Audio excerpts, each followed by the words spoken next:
Assalamualaikum semuanya. Aku doakan semoga kalian diberikan kesehatan dan rezeki yang lancar. Sebelum mulai, tolong dong subscribe dulu channel YouTube aku supaya aku lebih semangat lagi ngontennya. Makasih. Tak semanis ranjang curian. Orang bilang umur 40 tahun itu waktunya mulai panen.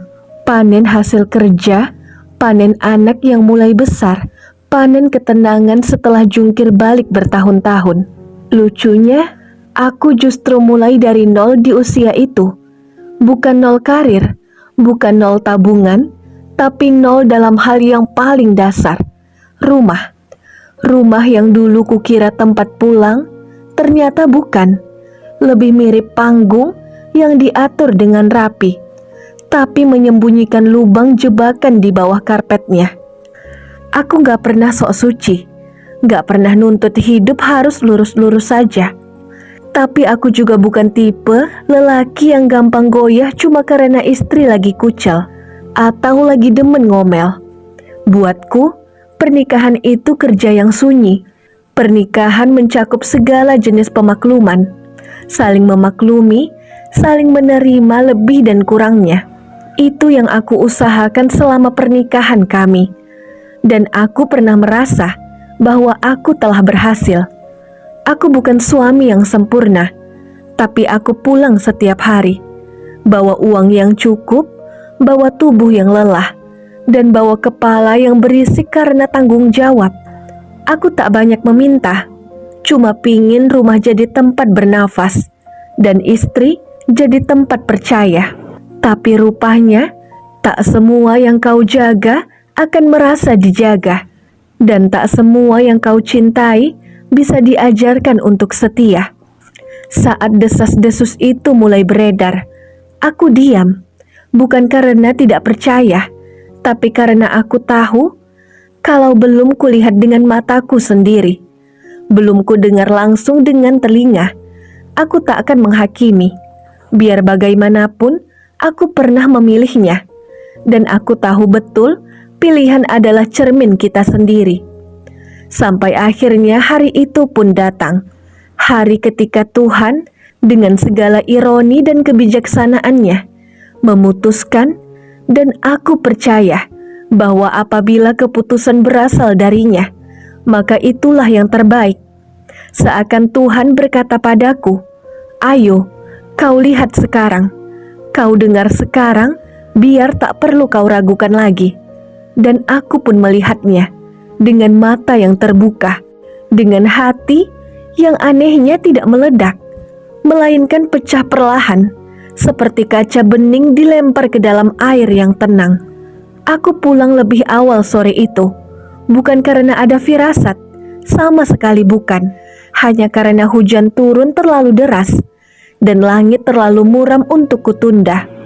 Aku membeli kue kesukaannya dengan harapan akan membuat kejutan yang menyenangkan. Padahal mungkin ini campur tangan semesta. Sesekali dunia seperti menyuruhmu untuk berhenti dan mendengarkannya. Hari itu aku menurut.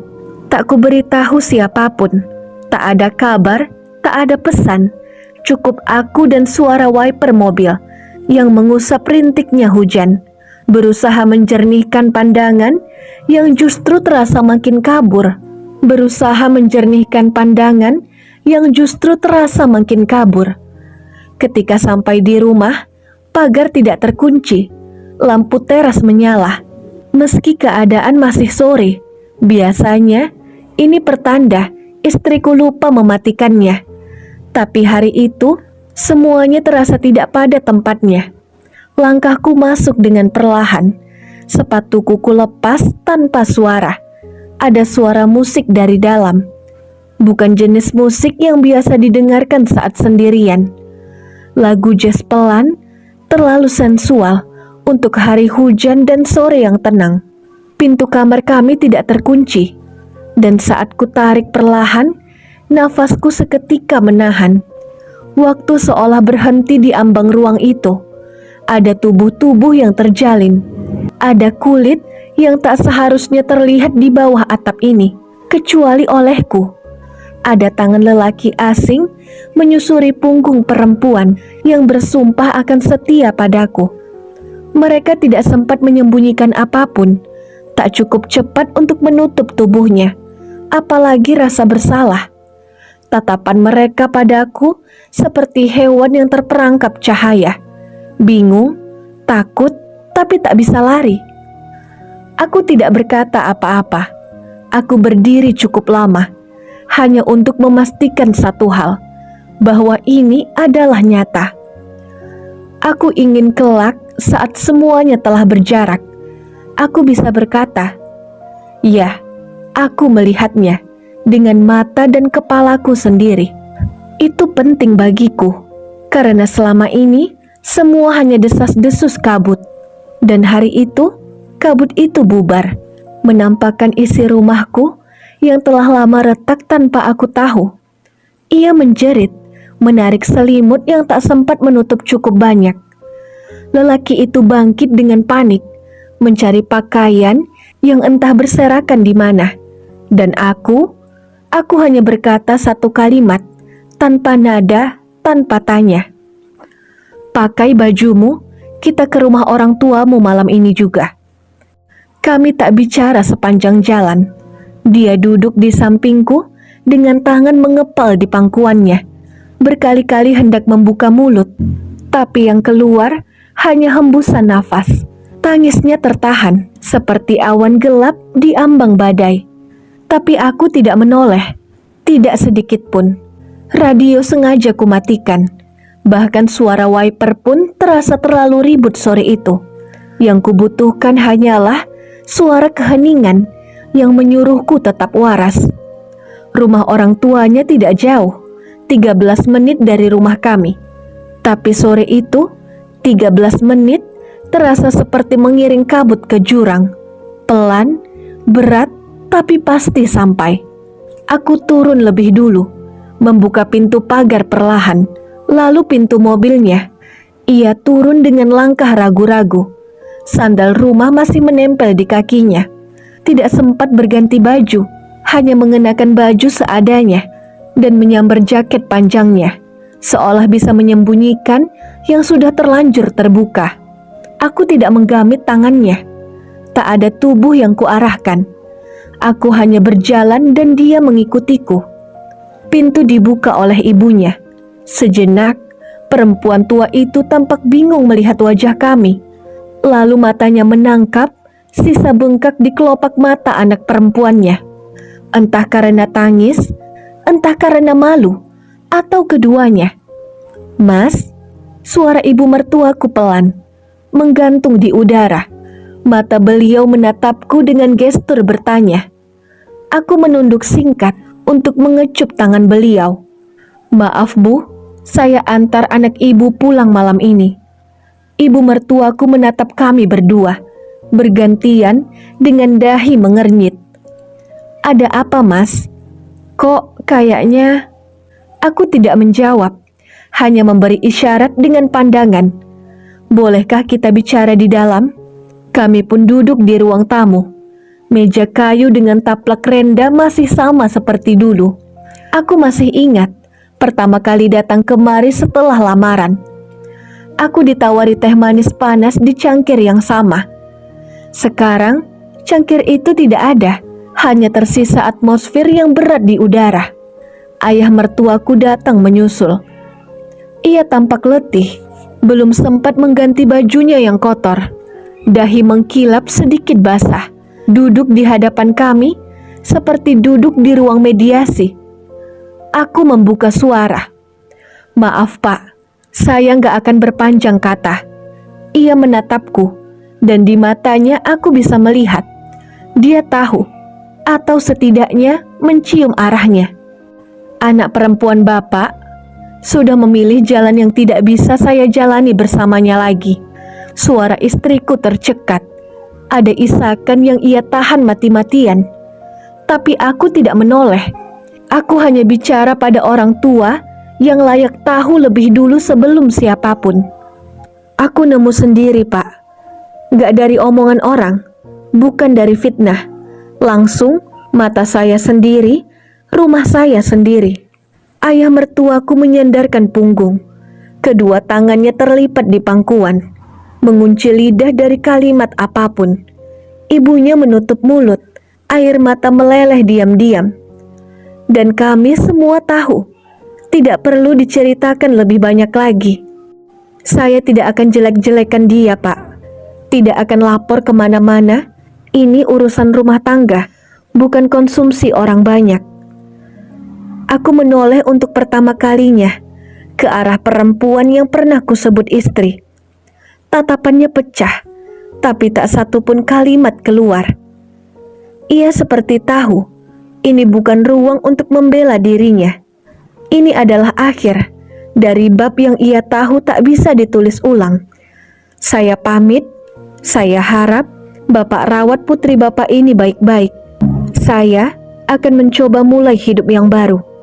Aku membungkuk sekali lagi, lalu melangkah keluar, meninggalkan rumah itu dengan suara pintu yang pelan, tapi lebih nyaring daripada teriakan apapun.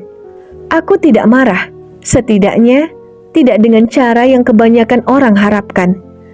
Aku hanya ingin tahu seperti apa rupa lelaki yang membuat perempuan yang kupilih memunggungi rumahnya sendiri. Bukan untuk konfrontasi, bukan untuk adu jotos atau menagih maaf. Aku hanya ingin bertemu, supaya selesai, supaya otakku berhenti menebak-nebak. Seperti apa tampangnya, cara bicaranya, gaya duduknya, supaya bayangan yang selama ini hanya berupa kabut bisa kulihat dengan tenang. Lalu kulepas. Kopi yang kuseruput sudah dingin sejak tadi, tapi gelas satunya masih utuh, belum disentuh. Dia datang 15 menit terlambat, pakai motor bebek tua yang bannya sudah gundul, jaket parasut pudar, dan wajah cemas seperti anak kecil dipanggil guru BP. Mas yang WA saya, suaranya pelan, seperti takut salah bicara.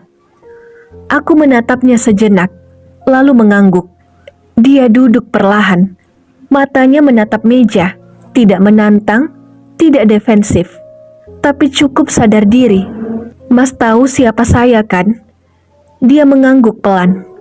Aku tarik nafas panjang, tak kutinggikan nada, tak kugertak dengan pandangan, hanya kalimat tenang yang keluar. Saya suami dari perempuan yang kamu sering temui pas saya kerja. Dia menunduk lebih dalam, lalu menarik nafas seperti orang habis berenang terlalu dalam. Tak ada jawaban, hening itu panjang, dan aku membiarkannya.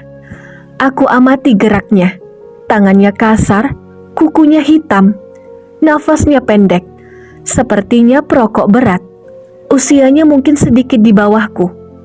Wajahnya bukan wajah yang menang, tapi juga bukan wajah menyesal. Wajah orang yang tahu dia salah, tapi merasa dunia sudah kadung menjebak. Saya tidak akan bakal maki-maki kamu, tidak akan gebuk kamu juga, ujarku akhirnya, sambil menyilangkan tangan. Dia mendongak, sedikit bingung. Kalau kamu sayang benar sama dia, ya sudah, saya akan melepaskannya. Saya sudah serahkan dia ke orang tuanya. Kalau memang kamu niat, datangi mereka. Urus baik-baik. Jangan sembunyi terus di sudut-sudut. Kutatap matanya. Kamu lelaki kan? Buktikan. Jangan cuma main petak umpet, pakai selimut spray pinjaman. Ia pun menunduk. Kali ini tidak menjawab. Aku berdiri merogoh dompet, menaruh uang untuk 2 gelas kopi. Gelas yang satunya masih utuh, dan mungkin akan tetap utuh sampai pelayan datang membersihkannya. Sebelum beranjak, aku menatapnya sekali lagi.